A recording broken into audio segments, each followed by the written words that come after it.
अस्सलाम फ्रेंड्स, आज जो हमारा टॉपिक है हमने अपनी क्विक स्टडी 6.3 सॉल्व करनी है। इस प्रीवियस वीडियो में हमने अपनी क्विक स्टडी 6.1 और 6.2 सॉल्व कर चुके हैं। क्विक स्टडी 6.1 में हमने कुछ बेसिक जो हमारी एडिशनल इन्फॉर्मेशन थी इस चैप्टर के रिलेटेड वो हमने डिस्कस की थी, और हमने अपना जो हमारे मेथड्स थे, जो हमारे 4 मेथड्स हैं, इन्वेंट्री मेथड्स हैं, जो हमारे FIFO, LIFO, weighted average, specific identification, ये सब हमने डिस्कस किए थे।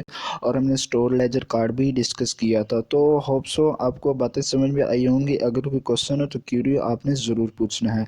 और आज का भी टॉपिक हमारा जो क्वेश्चन क्विक स्टडी 6.1 है उसी से रिलेट करता है। उसी जो हमने वो मेथड्स वहाँ अप्लाई किया था यही हमने इसमें अप्लाई करना है। तो हम चलते हैं अपनी एक्सरसाइज की जानिब, क्विक स्टडी की जानिब। तो क्विक स्टडी 6.3 है, पेज नंबर 249 है, हम कर रहे हैं। और chapter speaks inventories and cost of the sales हम पढ़ रहे हैं।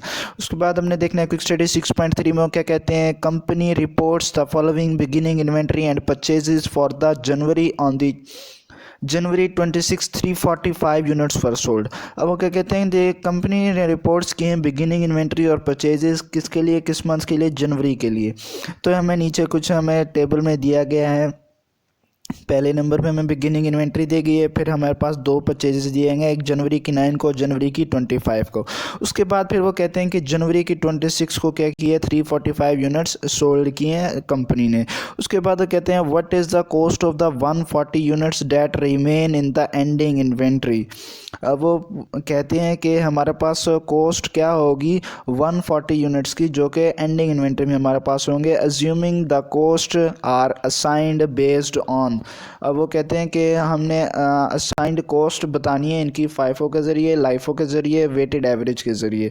मतलब ये कि हमने कॉस्ट फाइंड करनी है, और जो आखिर में हमने यूनिट्स जो हमने बचाने हैं, जो हमारे रिमेनिंग यूनिट्स होने चाहिए वो हमेशा कितने होने चाहिए, वो इस क्वेश्चन के लिए जो FIFO, LIFO, वेटेड एवरेज के लिए होगा वो कितने होने चाहिए, हमेशा 140 होने चाहिए। और हमने क्या फाइंड करनी है, कॉस्ट फाइंड करनी है, किस मेथड के ज़रिए। इन्होंने चूँकि अब मैंने आपको वहाँ जो हमारा क्विक स्टडी 6.1 थी उसमें बताया था कि जब हमें परपेचुअल और पीरियोडिक इन्वेंट्री सिस्टम का नाम बताया गया हो तो हमने क्या देखना है, हमने देखना है कि हमें कुछ सेल्स दी गई हैं और कुछ परचेज दी गई हैं। तो अगर हमें सेल्स और परचेज दोनों दी गई हैं तो हमारा क्या होगा, वो परपेचुअल इन्वेंट्री सिस्टम होगा। तो ये क्वेश्चन भी, इसमें भी सेल दी गई है तो हमारा क्या होगा, ये परपेचुअल इन्वेंट्री सिस्टम होगा। अगर हमें फर्स्ट कहते हैं इसमें सेल ना दी गई होती तो हमारा ये जो इन्वेंट्री सिस्टम होता है ये कौन सा होता है, पीरियोडिक इन्वेंट्री सिस्टम होता। फिलहाल ये हमारा अब परपेचुअल इन्वेंट्री सिस्टम, तो उसके ज़रिए हमने क्या फाइंड करनी है, cost of ending inventory find करनी है, FIFO, LIFO और वेटेड एवरेज के जरिए। तो हम चलते हैं अपने क्वेश्चन की तरफ। तो सिंपली हमने क्या किया, हमें जो टेबल में दिया गया है सबसे पहले हमें बिगिनिंग इन्वेंट्री दी गई है। बिगिनिंग इन्वेंट्री वही हमने जो हमारा इन्वेंट्री बैलेंस है उसमें जाके लिख दिए सेम टू सेम। उसके बाद हमारे पास परचेजेस दी गई हैं जनवरी की 9 को, जनवरी की 25 को। उसके लिए सबसे पहले हमें यूनिट्स दिए गए हैं, फिर यूनिट कॉस्ट भी दी गई है। तो हमने क्या करना है, यूनिट्स को और यूनिट कॉस्ट को मल्टीप्लाई कर देना, और टोटल कॉस्ट हमारी क्या आ जाएगी, 240 आ जाएगी। 75 मल्टीप्लाई 3.20 हम करेंगे, 240 आ जाएगी। इसी तरह हमने ये जो हमारी बिगिनिंग इन्वेंट्री थी इसको भी हमने ऐसे ही किया, 310 मल्टीप्लाई 3 किया, और हमारे पास 930 क्या आ गई, टोटल कॉस्ट आ गई। उसके बाद जनवरी की 25 में भी हमें परचेज़ दिया गया है। हमारे पास परचेज़ कितने थे, 100 यूनिट्स हमने परचेज़ किए थे। यूनिट कॉस्ट क्या थी हमारे 3.35, तो ये हमारे पास क्या आ गया, 335 हमारे पास आ गया। उसके बाद जो जैन की 26 आ गई। अब जैन की 26 को हमने क्या किया था, हमने जैन की 26 को किए थे सेल्स। जैन की 26 को हमने सेल्स किए थे। तो सेल्स हमने कितने किए थे, 345 यूनिट्स किए थे हमने सेल। देखें ज़रा क्वेश्चन में जो ऊपर एक्सप्लेनेशन किया था, फर्स्ट लाइन में लिखा हुआ है जनवरी 26 345 यूनिट्स वर सोल्ड। तो 345 यूनिट्स हमने क्या करने हैं, सोल्ड करने हैं। मेथड कौन सा है, FIFO मेथड है। तो FIFO मेथड में क्या होता है, जो पहली चीज़ है वो पहले जाएगी, मतलब जो चीज़ पहले रखी हुई है वो पहले सोल्ड होगी। तो इसमें हमारे पास जो इन्वेंट्री बैलेंस में देखें ज़रा, जो पहले हमारे पास क्या है, 310 है। अब हमें कितने यूनिट सोल्ड करने हैं, 345 यूनिट सोल्ड करना है। 310 हमने 3 के 310 310 के 310 हमने यहाँ से सेल कर दिए। मतलब ये हमारे 310 मल्टीप्लाई 3 390 हमारे पास जो 310 यूनिट से हमारे पास सेल हो गए। अब हमने मज़ीद कितने और सेल करने हैं कि हमने 345 का अपना देखना है कि 345 हमारे कहाँ तक होते हैं। मतलब उन्हें 35 यूनिट्स और सेल करना है। तो 75 यूनिट्स हमारे पास यहाँ है, इसमें से हम 35 यूनिट्स सेल कर देंगे तो हमारे पास क्या हो जाएगा, 35 मल्टीप्लाई 3.20, 3.20 के वैसे हमने रखना है और ये हमारे पास हो जाएगा 112 आ जाएगा। उसके बाद हमने फिर इसका टोटल लेना होगा। जब भी सेल की बात आएगी हम सबसे पहले यहाँ पे एक लाइन लगाएंगे। लाइन लगाने के बाद हमने क्या करना होगा, फिर अब हमारा जो सेल करना होगा, लाइन लगाने के बाद हमने जितने भी यूनिट सेल करने होंगे वो सेल कर देंगे। इसमें से अगर FIFO मेथड है तो ऊपर से सेल करना स्टार्ट करेंगे। अब 310 थे क्योंकि हमें 345 यूनिट चाहिए, तो 310 ये ऊपर से लिए हमने और 35 हमने यहाँ से लिए। तो 3 की 10 ये तो हमारे पास अब कैंसिल हो गए क्योंकि हमने ये से क्या कर दिए, सेल कर दिए। इसमें से हमारे पास कितने बचे, 35 हमने सेल कर दिए थे और हमारे पास इसमें से कितने बचे, 40 यूनिट्स बचे। तो 40 हमने लिख दिए यहाँ पे टोटल में और 3.20 हमने इन दोनों को मल्टीप्लाई किया, 128 आ गया। अब उसके बाद हमने जो नेक्स्ट काम है वो हमने क्या करना है, नेक्स्ट में हमारे पास जो बच गए हैं हमारे पास वो कितने बच गए हैं। अब यहाँ पे 100 देखिए, 100 मल्टीप्लाई 3.35 जो ये हमारे पास सारे बच गए हैं, ये हमने लिख दिए। उसके बाद हमने इन सब का क्या कर देना है, टोटल कर देना है। मतलब जो हमारे यूनिट्स हैं उनका टोटल कर देना है, जितने भी हमारे पास यूनिट्स होंगे। अब हमारे पास जो क्वेश्चन में हमें रिक्वायरमेंट में दिया गया था, क्या कहा गया था कि 140 यूनिट्स हमने क्या करने हैं, बचाने और हमने कॉस्ट फाइंड करनी है। तो ये इन दोनों को ऐड करेंगे तो 100 + 40 क्या हो जाएगा, 140। और इस कॉस्ट को ऐड किए, इन जो टोटल कॉस्ट है इनको ऐड किया तो 463 हमारे पास क्या आ जाएगी, कॉस्ट आ जाएगी। किस मेथड के ज़रिए, FIFO मेथड के ज़रिए से। तो होप सो ये बात आपको समझ में आ गई होगी। नेक्स्ट में हमारा जो नेक्स्ट हमने फाइंड करना है मेथड, FIFO मेथड है, LIFO मेथड हमारा, सॉरी ये थोड़ी सी मिस्टेक हो गई है, यहाँ पे LIFO आएगा, LIFO मेथड। पीछे हमने क्या किया, FIFO मेथड की है, अब हम क्या कर रहे हैं, LIFO मेथड कर रहे हैं। तो LIFO मेथड के ज़रिए से हमने अपने क्या करना है, क्वेश्चन सॉल्व करना है। और इसके लिए हम सबसे पहले अपने टेबल बना लेंगे, जो हमारा परपेचुअल इन्वेंट्री सिस्टम होता है स्टोर लेजर कार्ड बनाने के लिए 4 कॉलम्स बनाते हैं, डेट, परचेज, सेल और इन्वेंट्री बैलेंस का।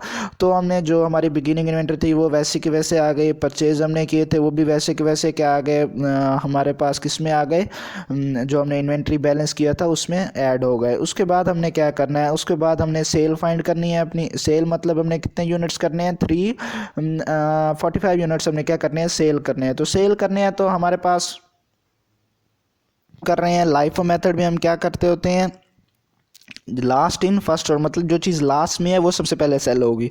तो लास्ट में देखें ज़रा, सबसे पहले तो हमने लाइन लगानी होगी ना। यहाँ पे मैं आपको बार बार बताता हूँ कि जब इस सेल की बात आएगी तो सबसे पहले हमने जो ऊपर इन्वेंट्री बैलेंस जो हमारी परचेजेस हो चुकी होंगी या बिगिनिंग इन्वेंट्री हो चुकी होंगी उनके नीचे हमने क्या लगानी होगी, लाइन लगानी होगी।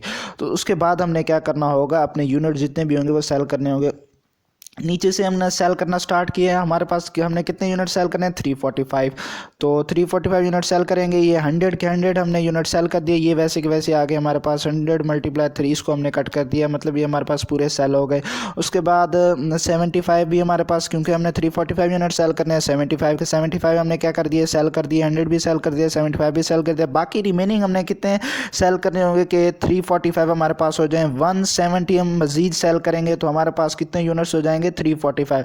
मतलब 100 + 75 और प्लस 170 हमारे पास कितने हो जाएंगे, 345 यूनिट्स हो जाएंगे। तो 10 हमारे पास यूनिट्स हैं, इसमें से हम कितने सेल करेंगे, जो 10 हमारे पास हैं इसमें से हम कितने सेल करेंगे, 175 यूनिट्स सेल कर देंगे।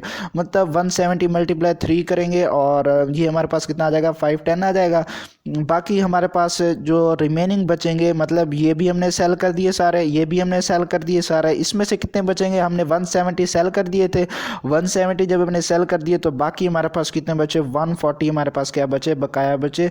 तो वही हमने क्या लिख दिए, एंडिंग यूनिट्स हमारे पास क्या आ गए, 140 आ गए। और 140 हमारे पास जब ये आ गए, उसके बाद हमने जो हमारा यूनिट से जो हमारी यूनिट कॉस्ट थी वो कितनी थी, 3 थी, वही हमने यहाँ लिख दी और इनको मल्टीप्लाई कर दिया तो वो हमारे पास क्या आ गया, 420 हमारे पास क्या आ गई, टोटल कॉस्ट आ गई, जो हमने LIFO मेथड के ज़रिए से फाइंड करनी थी।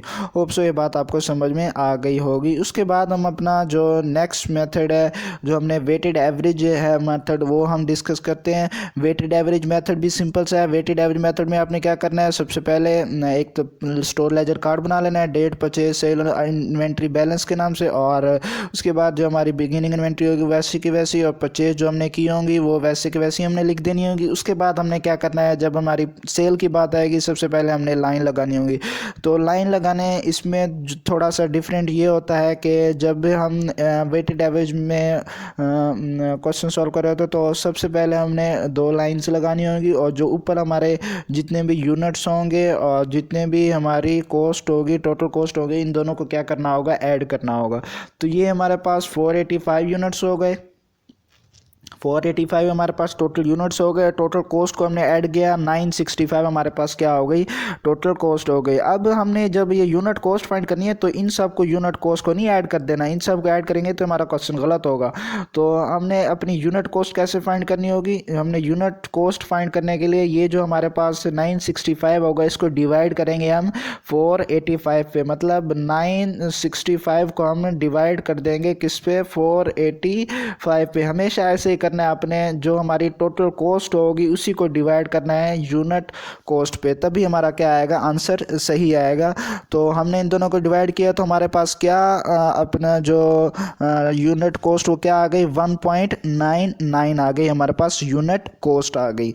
तो आपने ये नहीं करना कि 485 को यूनिट जो हमारे हैं उनको डिवाइड कर देना है 965 पे, इस तरह हमारा आंसर भी क्या हो जाएगा, गलत हो जाएगा। तो हमेशा आपने क्या करना है, जो टोटल कॉस्ट होगी 965 होगी उसी को आपने जो जितने एंडिंग यूनिट्स होंगे उन पे डिवाइड करना होगा। 485 हमारे पास एंडिंग यूनिट्स थी, तो इन दोनों को 965 डिवाइडेड बाय 485 के तो 1.99 हमारे पास क्या आ गया, यूनिट कॉस्ट आ गई। उसके बाद हमने यूनिट सेल करने अपने, तो सेल करने यूनिट्स हमने कितने सेल करने थे, जनवरी के 26 को 345 हमने यूनिट्स सेल करने थे, और 345 हमने यूनिट सेल कर दिए। और हमारे पास जो इसमें हमारे पास क्या होगा, हमारी जो यूनिट कॉस्ट होगी जो हमने फाइंड की थी वही आएगी।